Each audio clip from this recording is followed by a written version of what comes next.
Fresh widow Beth, Rebecca Hall, is a grieving schoolteacher who begins to uncover her late husband's disturbing secrets in David Bruckner's stylish horror film, The Night House. After taking in the trailers for the psychological horror film, The Night House, I was left with some rather obvious expectations: a haunted house story, a malevolent apparition, some spooky atmosphere, and, if we're lucky, some genuine chills. What I didn't expect to find was a meaningful character study nestled snugly within an entertaining genre film and anchored by one of my favorite performances of the year so far. Rebecca Hall is no stranger to great performances, and some of her best have largely gone unnoticed. Her work in 2016's Christine and 2017's Professor Marston and the Wonder Women are prime examples.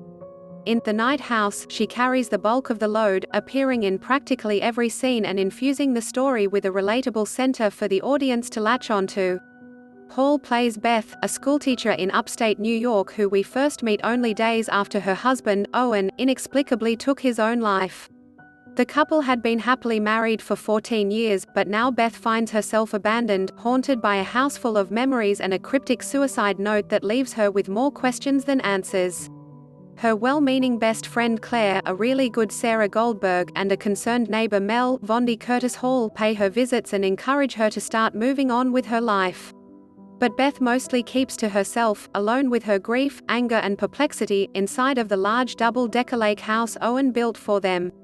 But eerie disturbances in the night, because in movies that's when these types of things happen, begin to make Beth and us question whether she's really alone. Maybe it's just too much wine. Is it her frayed psyche playing tricks on her? Or has Owen returned from the grave? The Night House is directed by David Bruckner, who has shown himself to be a smart and savvy genre filmmaker. Just look at his contributions to horror anthologies like VHS and Southbound, as well as his first solo feature, The Ritual. Here Bruckner takes some familiar tricks and uses them to great effect: a stereo suddenly playing on its own, loud raps on the door in the middle of the night, creepy silhouettes that vanish into the shadows. Aided by cinematographer Elisha Christian's crafty camerawork and Ben Lovett's uneasy score, Bruckner creates a chilling sense of dread that increases each evening when Beth falls asleep. While Bruckner and company clearly have a good time making us squirm, the movie works well because it never strays from its chief focus, Beth's state of mind. The script, co-written by Ben Collins and Luke Piotrowski, fills us in on her past struggles with depression and dark thoughts, and how it was Owen who kept them at bay. But Beth isn't treated as some emotionally frail damsel in supernatural and psychological distress.